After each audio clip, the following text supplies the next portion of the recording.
Hey, everybody, welcome to the Entrepreneur Motivation Podcast. I am your host, Chris Bello, and today I've got Michael Zipursky on the show. Michael, welcome. Hey, Chris, great to be with you. Thanks for having me. Thank you for being here. Thanks for your time today. In a quick bio, Michael Zipursky is the CEO of Consulting Success and coach to consultants. He has advised organizations like Financial Times, Dow Jones, RBC, and helped Panasonic launch new products into global markets. But more importantly, he's helped over 450 consultants from around the world in over 75 industries add 6 and 7 figures to their annual revenues. Over 35,000 consultants read his weekly consulting newsletter. That is a lot of consultants. Michael is also the author of the Amazon bestsellers Act Now: How Successful Consultants Thrive During Chaos and Uncertainty, The Elite Consulting Mind, and Consulting Success, the book. Michael, once again, great to have you on the show. I'm excited to get to know you here today. Same here, Chris. Let's do it. Let's do it. So let's start off with, who is Michael? If you want to give a quick intro onto maybe where you grew up, how you got into consulting success, how did you get to where you are today? What was the shift in your career path? Yeah, I mean, it's a big question. I was on a podcast yesterday, and they asked a similar question to kind of, tell me who you are and where you came from. It's a big question. Yeah, and I went on for about like 30 minutes, and they kind of stopped me at some points there to ask questions, but it's, I've been doing a lot of things for many years, so it really depends like how far you want to go back, and feel free to reel me in. But in terms of where I'm from and kind of got started, I was born in Toronto, and at the age of 2, my parents kind of transplanted my sister and I and moved us to Israel. And so I spent the next 4.5 years in Israel, which was a great experience because I was surrounded by a lot of different people from different cultures and religions. It was just a very interesting place to be. I lived up in the north in a kibbutz, which is kind of like a socialist type of community, and we had very close neighbors in Syria and Jordan. But when I came back to North America, this time to Vancouver at the age of about 6.5, I did not speak English, so English is actually my second language. And I really felt like an outsider. I didn't know anyone. I mean, I had my cousin Sam, who's my business partner to this day, younger cousin Max, and some other family, but not many people that I knew. I really didn't know. I had no friends, and just there was no kind of network for me, even at that young age, to tap into. And so I really felt like I was just getting started in a brand new place. I didn't speak the language. I didn't know anybody, as I mentioned. And so feeling like an outsider, I channeled all of my energy into sports, which is really how I got started. So I played baseball and basketball and soccer. I did track and field. I did rugby. Sports was my life. And I did also all different kinds of martial arts. And that's really where I started to kind of feel like I was getting this competitive nature, because I really wanted to prove myself so that I could feel like I would fit in. And for me, that was really important. And so I went down that path where until about the age of 15 or so, sports was my life. That's all I did, and became very competitive at it and pretty good at it. But I went on a trip to Thailand when I was 15 or 15 and a half years old, and everything shifted for me. I had like this very kind of profound, culture, like level of culture shock, which I'd never had before. And I really enjoyed it. It just showed me that the world was very big. And so I changed from being involved in sports to being involved in arts, got into music and poetry and photography, and started kind of like to think about this idea of getting into business as well, although that didn't really happen for a couple of years after that. But yeah, that was for me, again, always interested in cultures, people, languages. As that kind of developed, I started to study Japanese. And I did that because, one, I had a real interest in Asia. Japan was the number one economy in the world at that time, I should say, in Asia. And so Japan was like just the place that I wanted to focus on. I loved samurai and just the traditions and the cultures and all that kind of stuff that was happening there. So I studied Japanese. And then when I transitioned from high school into university, into college, my cousin Sam and I, we started our first business, which is a web design and development company. And that was a great experience because I was running kind of the client communications, the marketing side. Sam was doing more of the design and development side, but it gave us a real ability to start honing kind of our experience or our knowledge. To that point, I was just reading books, and taking that knowledge that I learned from books, really now being able to apply it into a business was a great training exercise. And coming now back to Japan, so I ran that business with Sam for a couple of years, and then we started another business called Kanke Culture. Kanke is the Japanese word for relationship. And I went on exchange to Japan for a year in university. And so we were running this business, Kanke Culture, which was a branding and design consultancy. And while I was in Japan, I ended up doing a whole bunch of things, like working for a marketing research company in the evenings, going to university during like the kind of morning to early afternoon. And in the evenings, like after this market research company, I was working on our business Kanke Culture, which really started to take off. So I ended up actually opening up a branch office for that business in Japan. And that led me to working with companies like Panasonic and Dow Jones, Japan, Financial Times, Sumitomo, Omron, a whole bunch of other, multi-billion-dollar organizations, helping them to get their products and services and marketing communications into North American, really English-speaking marketplaces. And so that was a great experience. I ended up spending about 5-6 years in Japan building that business, came back to North America, started another consulting firm, helping now professional services firms with lead generation. And I'll wrap this up real quick because I'm sure you got lots of questions there, Chris. But to kind of bring me to where we are today, it was around that time where Sam and I said we had been working on a few different businesses. We went apart for a while, came back. We said let's start a business, but something that we can do online together, because we really like the idea of being able to live and work from anywhere. Travel's always been big for both of us. And my wife's family is overseas, so we really wanted to do that. And so what we did is we started this company, which became Consulting Success. And the idea was no more than let's share our experiences of these multiple consulting businesses that we've built.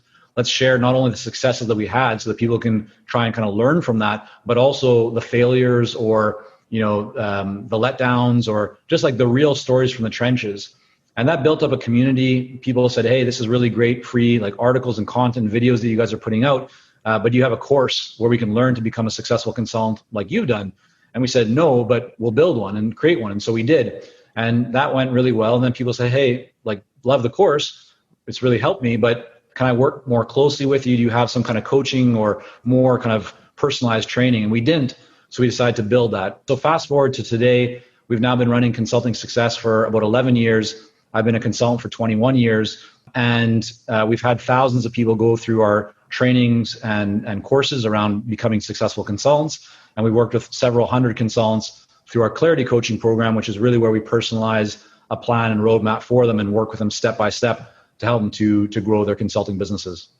Yeah, so there's a lot to unpack there for sure. And I know that's how it goes whenever you ask that question of, well, how did you get to where you are today? Because there's a big history there. There's all the career shifts and changes and experience that you've had. And I love how you've had some experience in Japan and you learned Japanese and you had a lot of clients along the way. So I guess in a way, you started to learn, and as you develop those relationships with different companies and I guess consultants, you started to get an idea of, oh, people want this product, let's give them that. Because you didn't know the way from the beginning, right? It evolved over time. Yeah, definitely. I mean, I think what I've always done is I've always consumed information. So here's a little fun fact just to kind of prove to parents out there or even people that might be worried. When I was from being a young kid until the age of probably around 15, like around the time when I went to Thailand, I didn't read a book. Like I mean like zero books. Like I never finished a book. I got through school on Cole's Notes. Some people might know they are like those summary versions of books. That was essentially how I got through, right? But when I decided like a switch flipped, I all of a sudden became interested in reading. And the first books that I read were The Godfather and then Shogun, the Japanese James Clavell about samurai. And they made that movie with, who's the Mission Impossible guy again? Tom Cruise. Tom Cruise, exactly. Was it The Last Samurai? Was that? Exactly, yes. Yeah. So like Last Samurai is essentially, it's like the story of Shogun, which is James Clavell's novel. But what I was sharing there is that the early days of that experience, I just started to read a lot of books. And as I read more books, what I recognize and realize is that knowledge and information is great, but if you don't apply it, then it doesn't mean anything. You don't take action on it. So over time, I've read a lot of books, right? Studied lots of things, but for me, it's all about applying it into the business. And that's where you really start to see whether something works, whether it doesn't work, how to make it better, how to change it. So that's really been kind of like a mantra or a principle, I should say, that we've adopted and benefited from over the last, 2 decades. That's really incredible to hear. I actually have a selfish question for myself because I'm constantly reading books as well, and I'm wondering how to best apply what I learn. And sometimes I write down nuggets, sometimes I try to type something in Evernote, but ultimately it's easy to go 3 months down the road and then you kind of forgot to implement what was in the book, right? So yeah. Do you guys have a system for how to implement nuggets that you find when you're reading?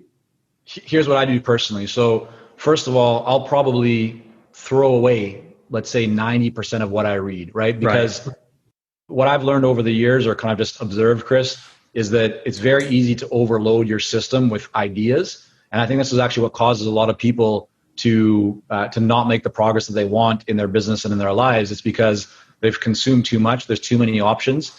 They're almost paralyzed by having too much choice, right? Or too many kind of shiny objects, like new ideas, new technologies, new tools. And so they don't actually go down and get focused on one thing. So what I do when I read a book is I'll essentially input everything that I can, and I'm processing it consistently, going, how does this apply to what we're doing? Oh, that's a really cool idea.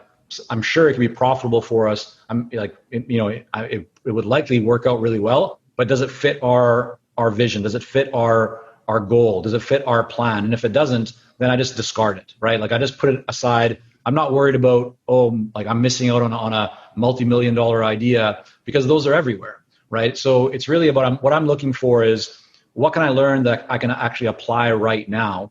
And then I might just take one idea from a whole book, but that one idea is something that I actually then do apply. And that's where then I start to see the benefit of it. So it's like the 80-20 kind of principle, right?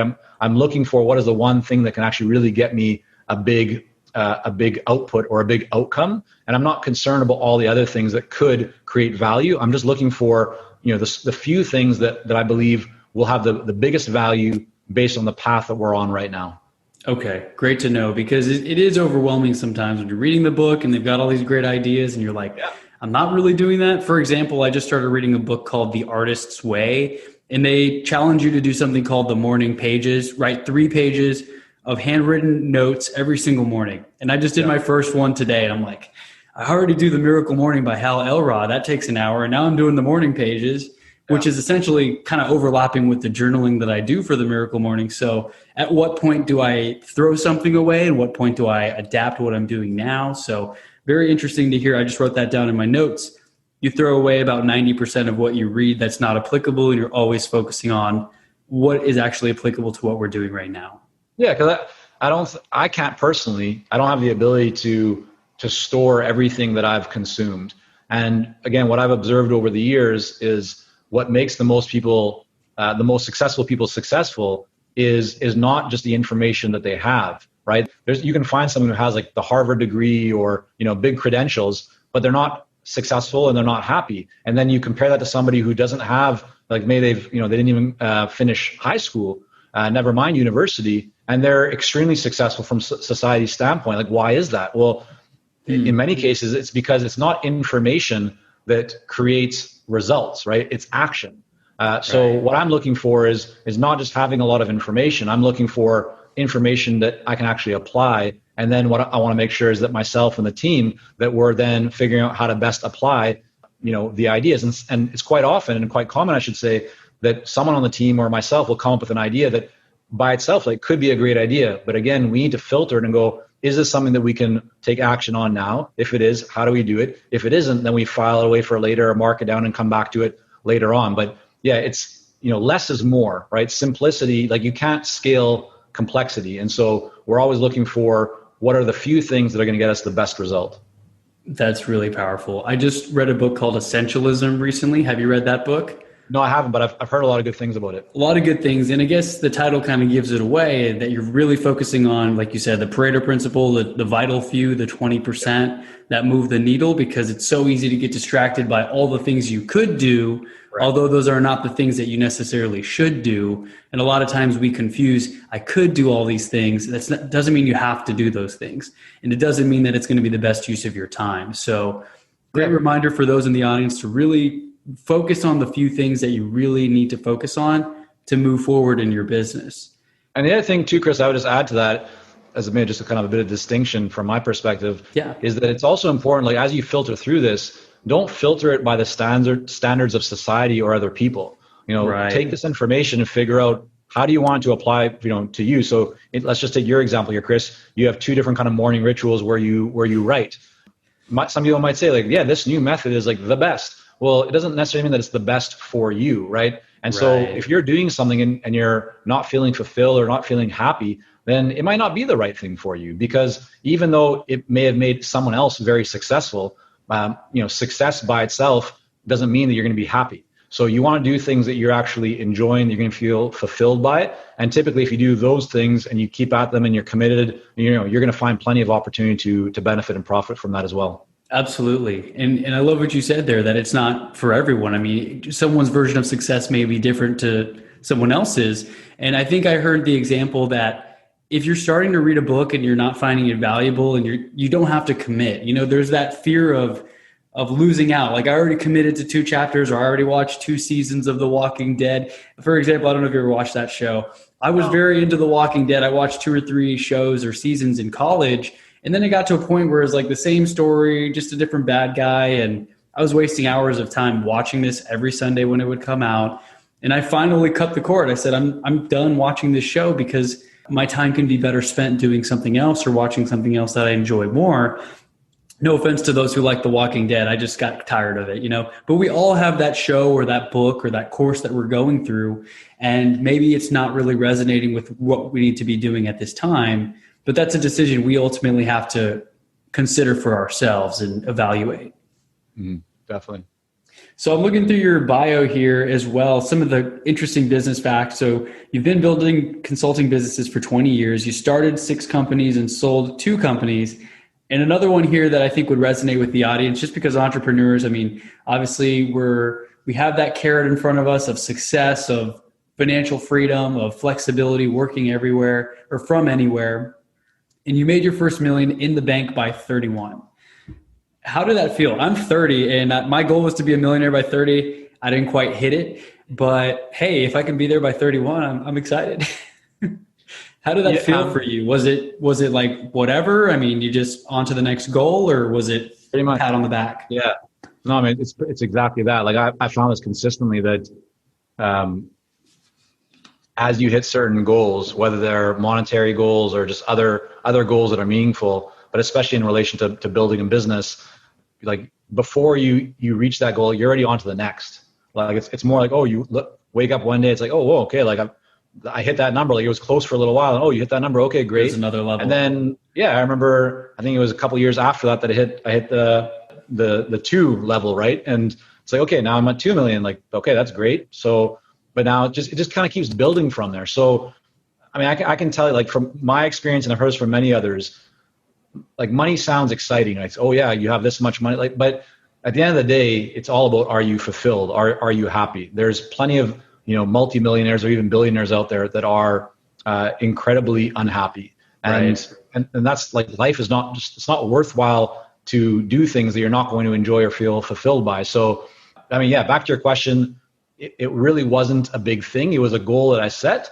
but I can tell you that before I even reached that goal, I was already thinking about the next goal. And then the same thing is like when I reached that next goal, I was already thinking about the next goal. And for me, it's not about, oh, I've achieved that, like, okay, game over. It's not about proving something necessary to myself. It's part of making those goals is then the kind of coming back to my days from sports. It's like you set a goal. Well, now I'm just going to go out and make sure I accomplish it. Like I'm going to figure out what I need to do to make that happen.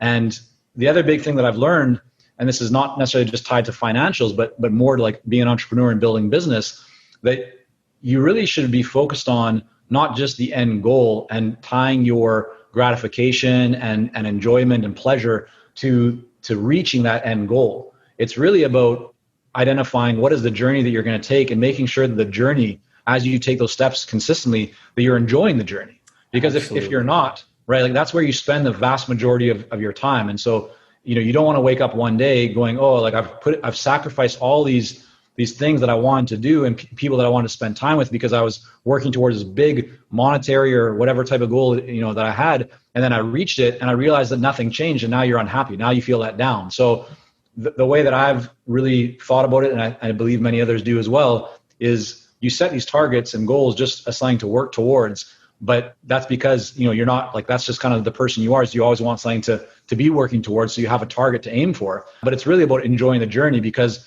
you're going to have a lot of ups, you're going to have a lot of downs, right? And as an entrepreneur, in many cases, like you'll feel the downs a lot more than you're going to feel the ups, because the ups, you just kind of tend to like, process them, hopefully you appreciate them, but you're already thinking about the next thing. So it doesn't really stay with you like the success that you've had. But when you hit it down, when you kind of get punched in the gut or the stomach, you feel that. And then you want to make sure that you're enjoying the journey. Otherwise, when that happens, you're going to start doubting yourself, self-esteem issues, confidence lacking, wondering, and, should I do this? And so forth. So that's why like really enjoying the journey is much more than enjoying or just thinking about the destination. That's so true. I just shared a podcast recently that I had a goal earlier this year where I wanted to make $20,000 a month in real estate. I just got my license a year ago. I'm pretty new in real estate, relatively 2 years in the industry in my market. Yeah, and nice. When I wrote it down on a sticky note. It's on my home office. I wrote it down. I was like, 20,000 a month. I mean, I know it's possible. I know people who do it, but I had those self-sabotaging, self-limiting beliefs. Like I can't do it that fast. And I just shared a video that I actually had a 20K day this month. And just like you said, I made a video to document it because I was excited. I wanted to share how I felt, but ultimately, even after I deposited the checks, nothing really changed other than I felt like I had a little win. I had that little dopamine hit. Yeah. But the losses, even if it's a small little loss or something didn't go my way or someone canceled a meeting 5 minutes before who I wanted to talk to, those things tend to sting more than the wins really make you feel good in a way. Yeah. And it's a dilemma that we have for sure, because we're always comparing things. Who has it better? Who's making more? Jeff Bezos. Oh my gosh, he makes so much money per second, like he makes people's net worth per millisecond or something crazy, right? And so we need to not get in that comparison game. So I want to talk to you now about how do you create that lifestyle freedom? I know you just talked a lot about the importance of lifestyle. Did you build that into your business early on? I mean, it sounds like you did with wanting to live remotely and things like that, right? Yeah, I mean, I've been pretty intentional on this for quite some time, but I think over the years, definitely more and more so. About 4 or so years ago, my stepfather passed away from Alzheimer's, and that really kind of, made me just like realize like, yeah, life, it can be like that process and seeing how it impacted him, how it impacted my mom, really stuck with me. And so I think from around that time, even especially more, I really focused much more on, because he was even sick from, before that's when he passed away, but focusing a lot less on material things and much more on experiences and on creating things that are going to have a meaning for me and for my family and for loved ones and clients, like all that kind of stuff it's really much more about the experiences that I focus on. But yeah, I mean, from a young age and starting even like one of our first businesses, I remember Sam and I talking about like, actually, I remember I was in the building where I used to live, the apartment building. I had a gym and we were running on the treadmills and we were like talking about, hey, like, wouldn't it be amazing? Like if we made like $3,000 a month, like, kind of passively, like we could do all this kind of stuff. And, it's funny thinking back about kind of, where we are and where that kind of came from and, how we achieved that and so forth. But yeah, no, I think that the big thing is most people start off by taking their business and putting it at the top. So if you imagine a triangle, right? Like the top, the kind of the point of that triangle, that's like that is their business. And then they put their lifestyle at the lower half. And so what happens is their lifestyle is then set up or structured to try and support the business, right? And that's where you start making sacrifices and decisions and cutting corners, spending less time with loved ones, doing things like just neglecting things that like your health, your wellness, your mindset, because you're just doing what the business needs. because you're telling yourself that the business is going to create the eventual or later on success that you want. And I saw this a lot, Chris, when I was in Japan many years ago, where some great friends that I had and still have to this day are presidents of companies, and they're very successful, make a lot of money, travel like a lot, but their travel is all for work. And I would see them never spending time with their family. And I remember I wrote a post actually on the Consulting Success website. It's called, I think, a warning to those like choosing money over love.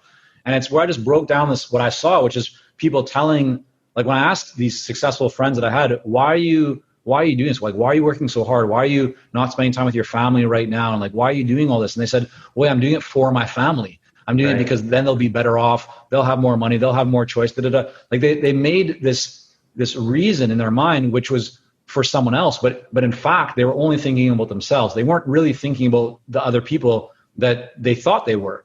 And so I've tried to be much more conscious of that and much more intentional. And so, first stage is like when I got married, now I was thinking about my wife, not just myself, right? Then when we had kids, our first kid, right? Then all of a sudden started thinking about that. Then I had my second daughter. So I have two daughters, so all of the decisions that I make, it's like, I want to be a present father. I want to be intentional with that. I don't want to be working until 9 p.m. or 10 p.m. Every night like I was doing when I was younger, hustling. And there's nothing wrong with it at that time because like that was the time to do it. But as priorities shifted in my life, then I really want to shift and be present and intentional for those things. Because at the end of the day, that's what really matters. Like there's famous sayings about, you talk to someone who's lying on their deathbed, they'll never ever say, oh, I wish I had more money, right? What they say is like, oh, I wish I would have spent more time with my daughter or my son or my wife or my husband or my whoever, or I wish I would have challenged myself and taken that risk or those kinds of things. So I'm trying to appreciate every day that I have. I'm trying to live life that if this was my last day, I wouldn't have regrets. Like, of course, I would regret that I'm not with my kids and my wife and other family members and so forth. But I want to live in a way now that I just feel like I really appreciate what I have. And so that means being intentional and getting very clear about like what actually is going to create fulfillment and happiness and success, and then going after that. And so back to kind of like that pyramid or triangle example, what I share to kind of with clients is instead of having the image of where your business is at the top and lifestyle is at the bottom, switch it so that you actually have your lifestyle at the top of that pyramid and then the business at the bottom. Therefore, what happens is you go, okay, here's what's meaningful for me in life.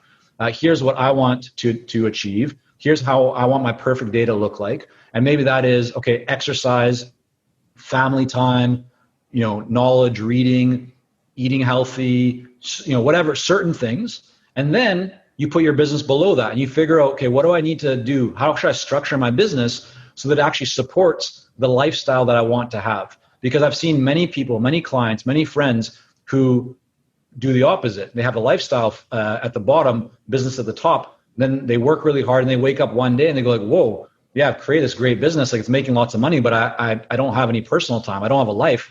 And I'm not really enjoying myself. And so if you're intentional with that from the beginning, you can actually create your business the way that you want, that's really what entrepreneurship is all about, right? That's the beautiful thing is that you truly can craft it in any way that you want. If you want to work with clients in certain areas or global, or if you want to offer something that is productized, or if you want to, do a customized, very heavily involved type of service offering or product, you can do whatever you want. You just need to think about what you want, then plan it and validate it and, work towards building it. But that's what entrepreneurship is all about, is it should really serve you, not the other way around. Absolutely. And actually earlier today, I was on a call with a friend and he booked a time on my calendar just to talk about how I operate in terms of being efficient, building my business. He's like, Chris, what is your goal? Like, because I told him I only have bookings from like 2 to 6 p.m. And if it's a buyer or seller client, I let it go all the way to 8 p.m. since that's my highest dollar activity right now. Yep. And he's like, it sounds like you're working 3 hours a day and you're making more money than you've made before. I'm like, honestly, I think that's what I'm doing right now. And I told him about my booking links and my system and how I've created it in a way where people can't book me at 9 a.m. or 10 a.m. It's got to be in certain windows of time where I think that I operate best, because he's in that stage right now where he said his kid told him, he's like, hey, what do you want for Christmas or your birthday? And he's like, I just want you to spend more time at home, Dad. He told us that at our mastermind meeting probably 2-3 weeks ago. And he's been working till 9-10 o'clock at night almost every night. He's built a business where he's very tied into it. And so he's trying to escape now. So that really hit home for me. And I'm going to share this message with him once it goes live, because I told him he needs to schedule those things in. Otherwise, he'll never find the time, right? You'll always be able to plug it up with work. That's the way it works. You know, your priorities and just what's important to you, right, you'll get that fit into whatever time you have available, right? And if you don't structure things, then it's just kind of all over the place. Like I remember back when I was doing a very competitive track and field program, I was actually getting better grades in school, even though I had way less time to study because I was training so much, but I had a stronger habit. I had a more defined routine. And so because of that, it meant that in the time that I had to be really good and really kind of, exceptional in getting things done. Whereas if it was just fully open, there was no rush. Like I could do it. I could put it off. But if you have a very limited amount of time, then you got to operate at a high level during that time. And I think if you look again at most successful people, they do have schedules, even artists. I mean, some people think like, oh yeah, artists are very creative. Like they just paint all day. Plans. Yeah, that's not true. I mean, I have friends who are very, very successful actors and screenwriters and producers. And these guys work harder than most people I've ever met. And so it's not like they just show up and somehow they make money and they're goofing around. Like no, they're putting in time. They're being very, very focused. They're working hard at it, and that's how they develop their craft. So how does your daily routine look? What does your schedule look like, if you don't mind sharing? And has that changed since you first started? I'm sure you've adapted it over the years. Yeah, it's totally changed. So, and if I go back, when I was in university, because I know, what's the demographic kind of age of your listeners here? How young should we go? I think I've got listeners as low as 14, 15 years old, but a lot in their 20s and 30s. Gotcha. So it might be helpful that I'll tell you what I was doing in university when I was in Japan as an exchange student. So I would wake up at about 5 a.m., maybe 5:30, and I would get up. I would probably jump in the shower real quick, get ready. I'd hop on a train. I was based in Osaka, and the university that I went to was in Hyogo, which is a neighboring prefecture. It's the prefecture where Kobe is, for anyone that knows Japan. So it was about a 40-minute train ride. I had to change trains 2 or 3 times. I'd get to the train station. I then had to walk up a hill. There was a bus, but I was too cheap to spend money on a bus. So I had to walk up this hill in 90-degree weather, or in the 30s for those in Celsius. Sweat, grab a quick drink or something like that, a water or some kind of sport drink. And I get into the school before any teachers were even there. And I did that because I need to get my homework done. And I didn't do it the previous night. And I'll tell you why in just a moment. I would be there from whatever it was, 8 a.m. class to 12 noon. I then walk down the hill. I go to McDonald's. I grab 2 hamburgers. I haven't eaten McDonald's for years now, but back in the day, that's what I was doing. And a glass of water, because again, I was too cheap. I was trying to be frugal and save money. Right. Not even cheeseburgers, just hamburgers. Right. And then I'd hop on the train. I go back down to Osaka, this time downtown Osaka, where I would work at a market research firm from about 1:30 or so, let's say, to about 7 p.m. I'd finish there. I'd head back, again, train to where I was, to my apartment. I'd stop, pick up groceries, go back to my place, make a quick dinner, eat, and then I would work on the business. So I was working, and this is not for the market research firm. This was for our actual business with clients both in Japan and in North America. And so I would do that from probably about 8:30 or 9 till midnight, and then I'd get back up and then rinse and repeat. And that's just what I was doing, is hustling every single day. Then fast forward to when I was not in university, I would, again, wake up fairly early, and I would just work. I'd take a break, sometimes in the morning, but oftentimes in the afternoon, to work out in the gym. In many cases, I had a gym in my apartment building. And then, I would work. Like my wife she would come home. Actually, even when we were in Japan, she would be working late. So she wouldn't sometimes come home till 8 p.m. So I would just be working nonstop, all day long, until I went to maybe meet her at the train station, or I'd make some dinner and she'd come back and then we'd have dinner together. But I'd be working late. And then when I came back to to Vancouver, then yeah, it was not uncommon for me to be working until 9 or 10 p.m. Again, it was just the two of us at that time. So I wasn't really too concerned. She was also working a job. But yeah, I put in a lot of late nights. And looking back, I don't think there's anything wrong with that. Like, I know there's these two camps. You'll have certain people who say like, yeah, you got to hustle and work so hard. And you have others who say like, oh no, like that's such a bad thing. You shouldn't be hustling. You should be working so hard. You got to be more balanced.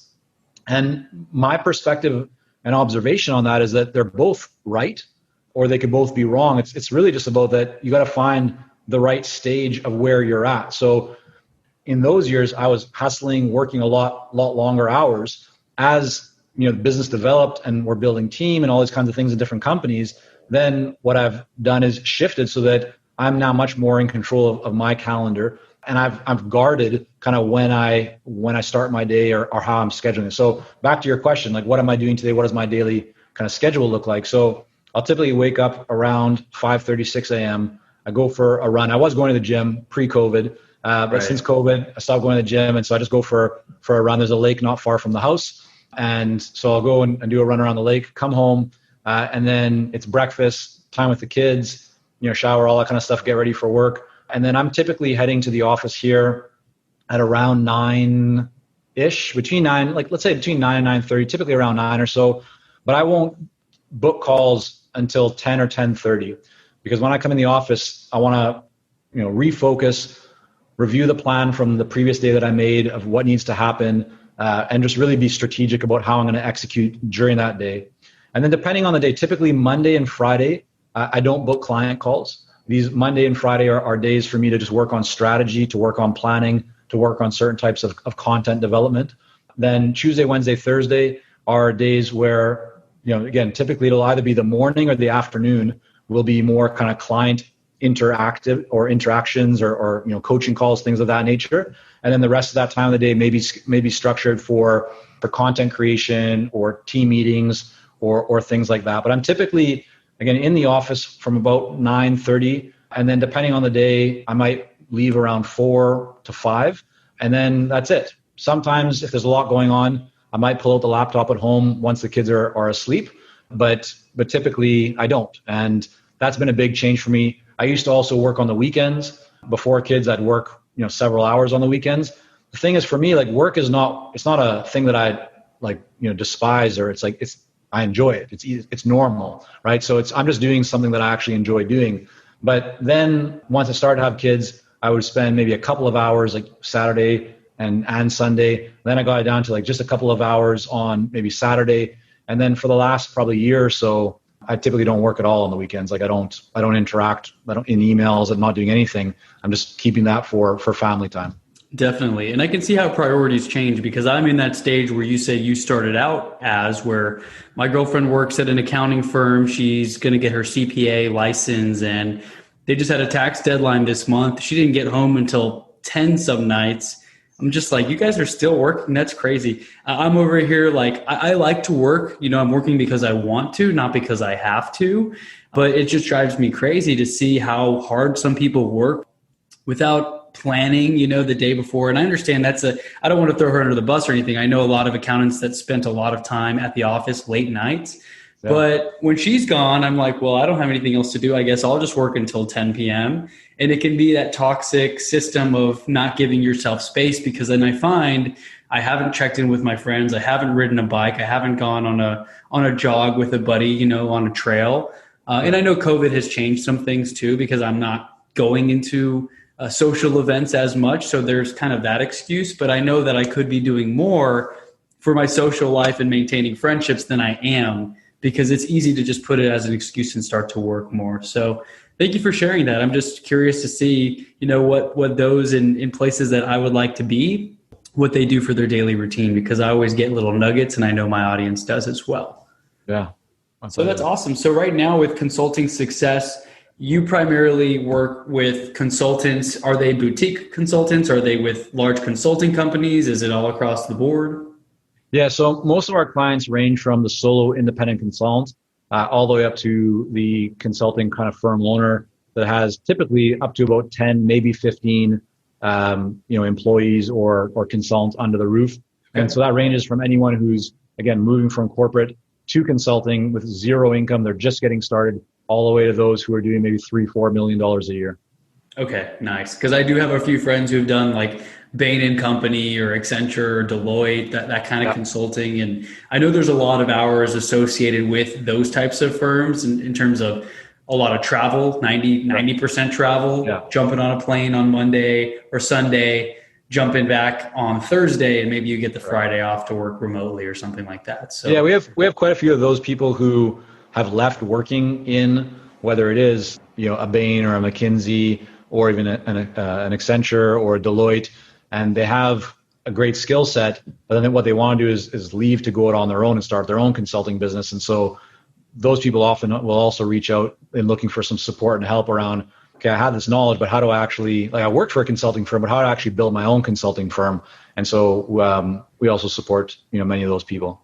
Yeah, that's very helpful that you're able to offer that service because, and just the knowledge, because a lot of entrepreneurs, if you're familiar with the EMyth, have you read that book? Yeah, Michael Gerber, definitely. Yep, Michael Gerber, great book. And a lot of us tend to become good at something and think that we can just go out and do it on our own. And then we forget that, we are more of an employee that we're creating a job for ourselves rather than an actual business. And so you're able to help consultants that have that skill set, but they don't know the marketing piece, the accounting piece, all the business components.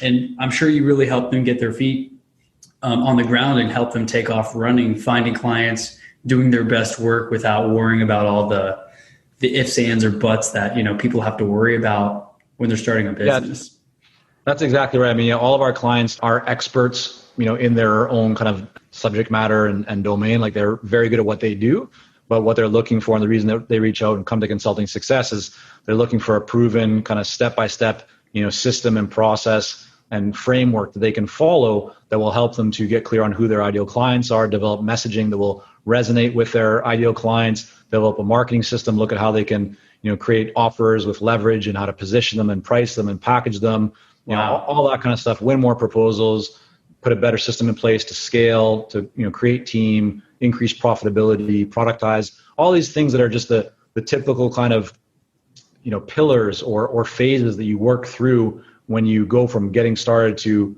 creating a multi-million-dollar consulting firm. That's the part that we support people on. That's very good to know. And I'm trying to find something like that similar for real estate, because I've been very independent contractor, lone wolf. I'm just operating in a silo, and I occasionally reach out to others that are more successful. And I just say, hey, who are you using for this? What are you doing for this? What do you suggest in this situation? But it can be very helpful to actually find a mentor in a way, or a course or a resource to guide you through step by step on what to do. Because a lot of people can probably YouTube things and figure out some of those things here and there and piece it together, but it's like a big puzzle, whereas you present the puzzle up front and you walk people through instead of them having to put together 5 different puzzles. Yeah, that's what mentorship or coaching is all about. We don't only offer this, we do this ourselves. Like, we invest heavily into our own coaches and our own mentors, and we've done this for probably the last 9 or 10 years. And it's every single time we've done it, it's been a good experience. Even sometimes, when it's not the best experience, we still learn something from it, right? And so I think that if you look at high performers in any industry, you'll always notice that they have a coach or they have a mentor, right? Can you imagine like an Olympic athlete without a coach? It's not going to happen, right? Can you imagine a soccer athlete without a coach? Can you imagine a singer or an actor without a voice coach, or a body language coach, or something like a choreographer? Every single person that plays at a high level always has a coach or a mentor, and that's because so often when we're just doing what we're doing, we're seeing one thing, but we're not seeing all the opportunities, and we don't necessarily know the best path to take, because maybe we're going down path A, but maybe path B gets us to where we want to go to a lot faster and with a lot less bumps and bruises, but we didn't even know that the path B existed, right? Or we didn't know the steps to take to unlock path B. And so that's really what a mentor or a coach, whether it's in the personal areas of your life or in the business areas, can really be beneficial. Yeah, and I like what you said there about how sometimes there may be that path B and we don't even see it because we've got tunnel vision on what we think is the right answer, and we're just slamming our head into the wall. It's slamming our head into a brick wall, hoping that that's the answer, when really there was a door that was right over here that we were not able to see. And so the mentor or a coach is able to actually do that for you. So yeah, and the moment that you think that you know everything, that you know, like, oh yeah, this is definitely the best. I mean, it's the minute that you essentially start to decline, right? As a business owner or as an entrepreneur. Absolutely. There's always more to learn. There's always new perspectives, insights, things that can help you to, reach where you want to get to more efficiently and more effectively. I'm just curious, how many coaches have you invested in recently? Do you have like a trainer and different coaches for different things? Because I'm in that stage as well where I've got a therapist, I've got a friend coaching me on making a course that I want to deliver to real estate agents in my market. But now I'm trying to figure out what other coaches can I get, what masterminds can I join? So if you don't mind sharing, I'd love any tidbits on what you suggest. So I'm always part of some different groups that you could essentially call like a mastermind. Some are in person, most tend to be online. People all around the world, of other entrepreneurs playing at a certain level and so forth, where everyone's kind of, they can share relevant experiences. But typically, like every year, we'll be working with anywhere from 1 to 3 different coaches or mentors or someone that's really helping us in a specific area. So for example, if we need help with improving, let's say, our webinars, or if we need help with improving some of our campaigns, or if we just, we're looking at improving our overall business structure and strategy, or telling better stories, or whatever it might be, like we get clear on what do we want to accomplish this year.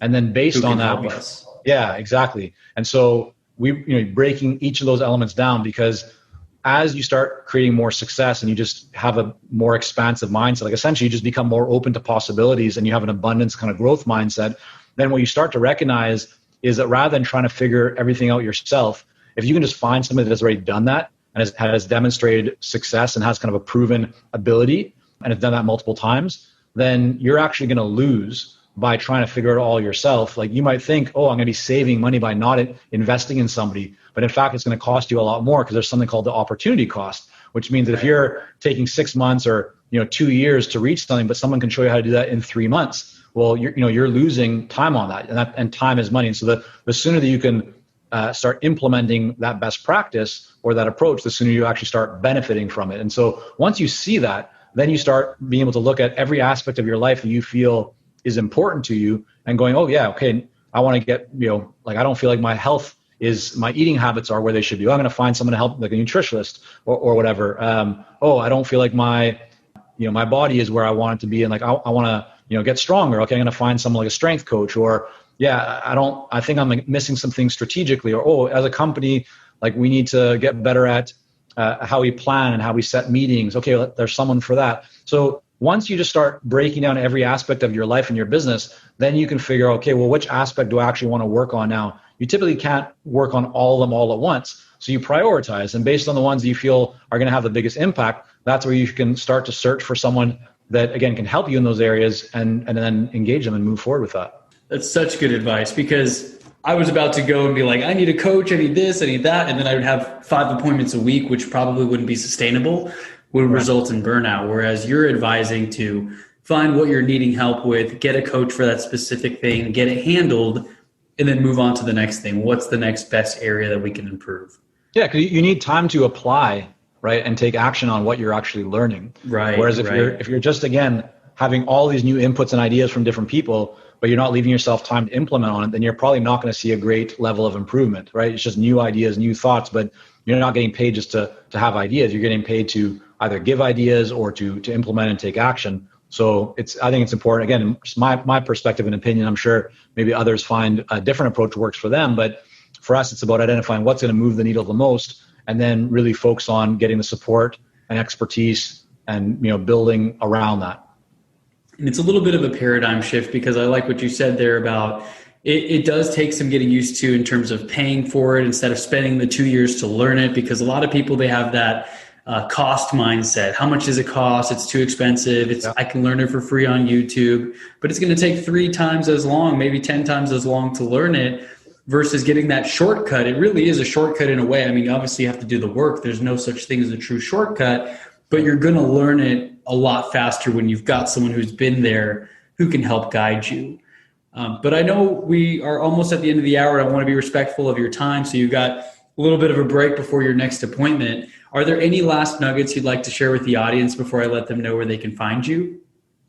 Yeah, I think the biggest thing that's really benefited me over the years, and I would say many others as I've shared this with people. Number one, get very clear about what you want to achieve. Like really have a goal, because my experience is that if you don't have a goal, if you don't have a target, then how can you reach it, right?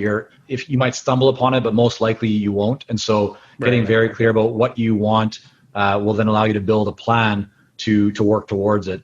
The second thing though is to make sure that the goal that you can have multiple goals, but whatever you're working towards, make sure that you're going to be committed to it. Because having goals, having plans that don't excite you, or that you're going to look for the first reason or excuse not to take action on, is also a recipe for disaster. I've seen a lot of people who say, yeah, I want to achieve this. And they say, yeah, I'm definitely I want to do this. And then they'll have a setback or something won't work out, to their favor. And they look at that as the first reason to back off and to change direction, change course. And so you really want to be clear that you're committed to it. And my experience has been that if you're truly committed to something, you'll always find a way to make it happen. And that's how you'll be successful. And the third is imperfect action. That I think many of us have perfectionist tendencies. And typically, perfectionism is one of these things that holds us back, right? We tell ourselves that we want something to be just right. And so therefore we actually wait to take action on it because we're saying that we want it to be just right. And so then you end up spending a lot of time on things that are comfortable. You end up, what I call just like building things, right? So you update your website, you play with this logo, you create this, you write this plan, all these different things. And you do that because they're easy, right? They're comfortable. It's not uncomfortable, like picking up the phone and calling someone or sending someone an email or a follow-up or going there to meet somebody, things that typically move you out of your comfort zone. But those are the things that in most cases will actually give you the best result or move you much closer towards your goal. And so the advice that I always offer entrepreneurs is this idea of imperfect action, that you don't have to be perfect. You don't have to be near perfect. As long as you're going in the right direction, take that first step, because you can have the best plans in the world. You can evaluate and look at them from all these different perspectives and, like all the what if situations. But the reality is that until you actually take action, you won't get the feedback. And so the advantage that people who take action have is that they're constantly getting more data, right? They take action, they learn. Does it work? Did it work? Did it not work? Did it work a little bit? Right? Not so much. And then they can adjust based on that. But if you're just staying there, like standing still, paralyzed, and you have a great plan, you're doing things that you feel are productive, but they're not really moving the business forward, then you actually don't have any real data. You haven't validated anything. Therefore, you can't make better decisions. So the more action that you take, even if it's imperfect action, the more data you will receive, the more you can adjust, and therefore you're going to make significantly greater progress than the person who is trying to be a perfectionist. That's such great advice. So I wrote it down. Number 1, have a goal. Number 2, be committed to it. Number 3, which is probably most important, I would think as well, is just the imperfect action. So thank you once again, Michael. So much value on this call. I'm going to listen to it all the way through, and I took some notes as well. Where can our audience go to find you, or if there's any consultants in the audience that are interested in consulting success? I know consultingsuccess.com is the greatest domain name ever, right? So is that just the best place to find you, consultingsuccess.com? Yeah, I mean, for anyone that wants access to like articles and videos, and we have the Consulting Success podcast, lots of free resources on the site. If you want a more detailed guide, we have a 47-page consulting blueprint that really walks you through, takes you a lot deeper into my story, a lot of things that I haven't shared anywhere else before. And you can get access to that guide by going to consultingsuccess.com/blueprint. Awesome. I will link all that up in the show notes. And once again, thank you so much, Michael, and have a great rest of your evening. Hey, Chris, thanks so much. Appreciate it. Thank you.